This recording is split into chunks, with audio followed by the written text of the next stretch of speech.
Dobro jutro. Z predstavitve ljubljenčka slovenskih voznikov. To je ta nov Passat. No, v resnici prenovljen.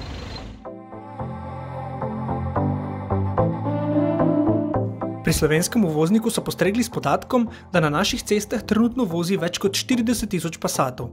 Zakaj takšna priljubljenost? Glavni adut Passata predstavlja njegova vsestranska uporabnost.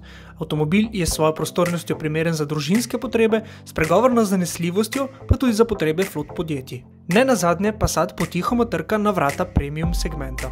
Zdaj je na naše ceste zapeljala še prenovljena 8. generacija. Po merah je avto ostal skoraj enak, malenkost je daljši le spredaj po zaslugi drugače oblikovanega odbijača. Oblikovna osvežitev prinaša še nove LED žaromete, platišča, napis Passat na zadku ter 3 nove barve. V notranjosti kraljuje nov volan, sama armatura pa je bila prečiščena. Gumbi so odslej pri prestavni ročici, analogno uro pa je zamenjal zgolj napis Passat.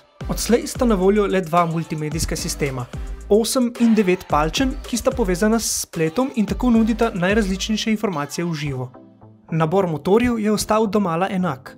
Družini se je pridružil še šibkejši 1,6 litrski TDI s 120 konjskimi močmi, 2-litrski dizel s 150 konji pa je dočakal izboljšave na področju emisijske učinkovitosti.